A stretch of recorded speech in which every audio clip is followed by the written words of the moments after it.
Cette histoire n'est pas simple. Pour la raconter, il faut remonter 100 ans en arrière, en ce 22 décembre 1889, où le roi Rwabugiri, qui régnait depuis une quarantaine d'années, proclama le nom de son successeur. Ce jour-là, une éclipse de soleil plongea le Rwanda dans une obscurité totale. On accusa un grand magicien d'avoir gâté la cérémonie. Il fut exécuté. Le roi Rwabugiri ignorait que les puissances d'Occident, réunies au congrès de Berlin, venaient de donner son royaume à l'Empire allemand. Le comte von Goetzen prend pied au Rwanda au nom du Reich. Il établit son camp militaire en face de la colline où se trouve la cour royale. Rwabugiri est méfiant. Il charge un jeune homme de recevoir l'émissaire étranger qui le prend pour le souverain. Le comte von Goetzen écrit. Le visage de Rwabugiri est d'une étrange beauté. À plusieurs reprises, il voulut regarder nos genoux, car il ne lui semblait pas croyable que tout notre corps était de la même couleur. Rwabugiri meurt un an plus tard. Une brève guerre de succession éclate. Le prince Musinga prend le pouvoir. Son nom de règne est Yuji. Le nouveau feu rituel qu'il allume à la cour devrait brûler durant 4 générations. Un siècle. Les autorités allemandes reconnaissent Musinga comme souverain légitime. Et Musinga étend son autorité sur l'ensemble du Rwanda d'aujourd'hui.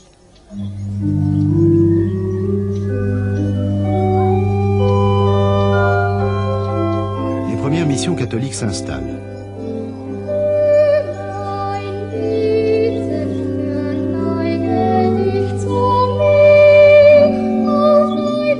Musinga est prudent. Il interdit aux aristocrates Tutsis de fréquenter les missionnaires et d'envoyer les enfants dans leurs écoles.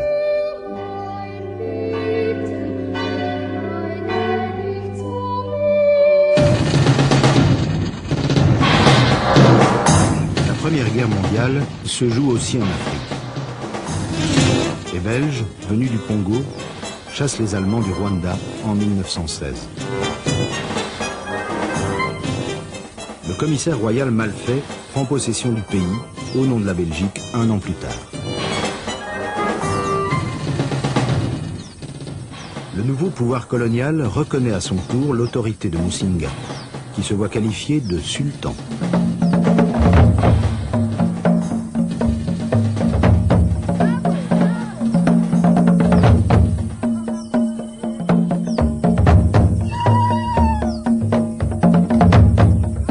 Musinga louvoie entre la haute aristocratie Tutsi traditionnelle et le colonisateur dont les ordres se font de plus en plus pressants.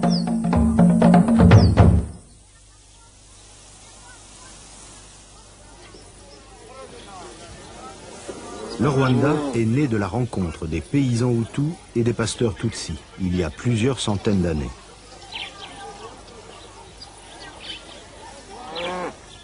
Quelques Tutsis, propriétaires des grands troupeaux de vaches, gouvernaient le pays au nom du roi. Les fonctionnaires royaux exigeaient des paysans Hutus un certain nombre de jours de corvée. Ils prélevaient sur eux un tribut en produits vivriers, haricots et sorgho.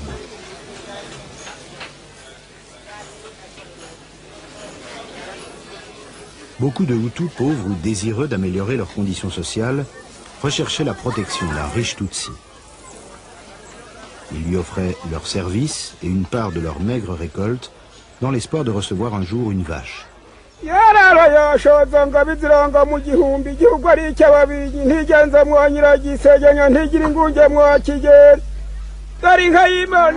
pouvaient en consommer le lait et disposer des taurillons qu'elle mettait bas. Mais la bête continuait à appartenir au maître. Les éleveurs Tutsis devaient également payer un tribut aux autorités royales. Ils leur livraient des cruches de lait. Eux aussi recherchaient la protection d'un riche propriétaire de bétail. Ils composaient sa cour et l'appuyait dans ses alliances politiques.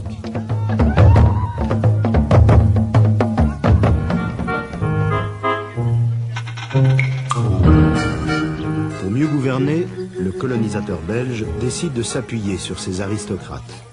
Il en fait les agents de son pouvoir.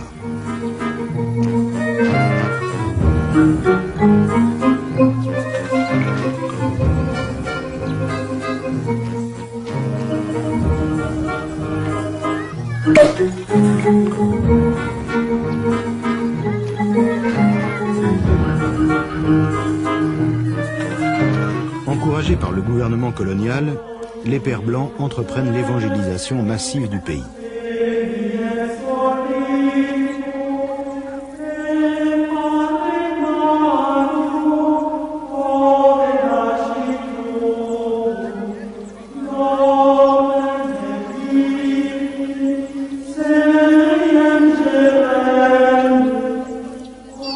Le Rwanda, dépourvu de ressources économiques, devient une terre de colonisation religieuse.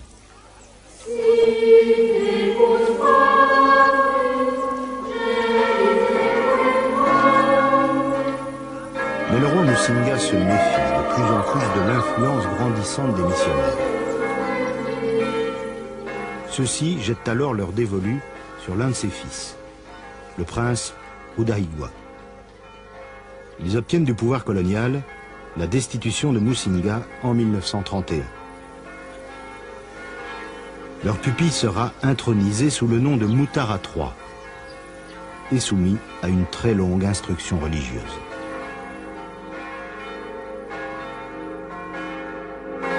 Mutara est enfin baptisé solennellement en 1943.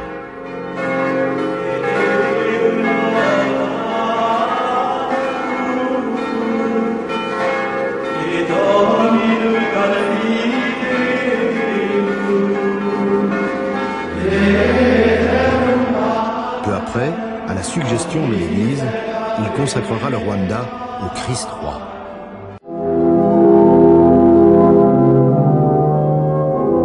L'Église s'implante triomphalement en sacrant le premier évêque rwandais, Monseigneur Bigirumwami.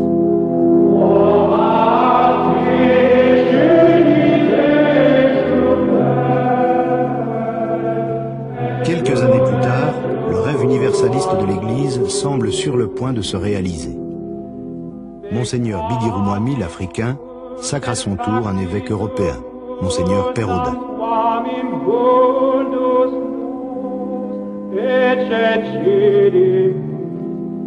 Depuis le début de la colonisation, un grave malentendu s'est installé. Les missionnaires catholiques, qui sont les premiers ethnologues du pays, proclament arbitrairement que les Tutsis, membres de la classe dominante, appartiennent à une race supérieure, intermédiaire entre les Blancs et les Noirs, celle des Hamites. Ils décrètent aussi que les paysans Hutus et la classe inférieure des chasseurs potiers, les Tois, appartiennent à deux races moins évoluées. Cette théorie va devenir l'idéologie coloniale officielle.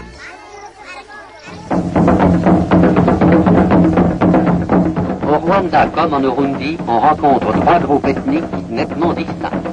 Les Batutsi sont la race dominante. Ils sont venus du nord en menant leurs troupeaux en quête de pâturages nouveaux. Les Bahutus, qui représentent 90% de la population, sont des paysans bantus, à l'âme lourde et passive, ignorant tout souci du lendemain. Ils cultivent les terres qu'ils avaient progressivement conquises en refoulant les premiers occupants du sol, les pygmées batois, et en détruisant la forêt qui abritait ceux-ci.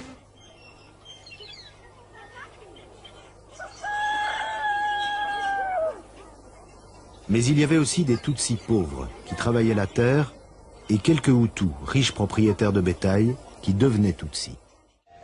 La santé physique d'un peuple n'est pas le seul objectif à atteindre.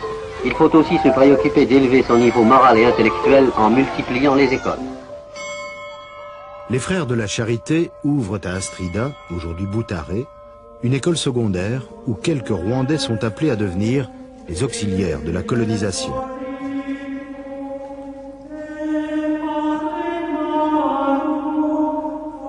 C'est ainsi qu'une nouvelle élite Tutsi, instruite, voit le jour. Une élite dont les Hutus sont exclus. Pour les Hutus, entrer dans les ordres est l'une des rares façons d'accéder au monde des Blancs. Le roi Mutara prend de plus en plus ses distances avec le pouvoir colonial. Et les Tutsis commencent à mettre en cause la colonisation belge. Les choses vont se gâter lorsque Monseigneur Pérodin devient archevêque et prend en main les destinées du Rwanda. Une partie de l'aristocratie émet des critiques envers l'Église qui craint de perdre ses énormes privilèges. Monseigneur Pérodin, suivi par l'administration coloniale, rompt alors l'ancienne alliance politique. Les Tutsis, désormais, sont considérés comme des ennemis. À l'ombre des séminaires, l'Église, qui détient le monopole de l'enseignement, encourage la formation d'une élite contestataire Hutu. Son chef de file est Grégoire Kayibanda. Il jouit de la confiance de Monseigneur Pérodin. L'Église encourage Grégoire Kayibanda et quelques intellectuels à exposer dans un manifeste rédigé en 1957 les griefs des paysans Hutus, jusqu'alors soigneusement étouffés. La haute aristocratie Tutsi n'y prête malheureusement aucune attention. L'idée de partager le pouvoir ne l'effleure pas. Le feu qui brûle dans l'enclos royal depuis des siècles est sur le point de s'éteindre à jamais. Et l'unité de la nation rwandaise est volée en éclats.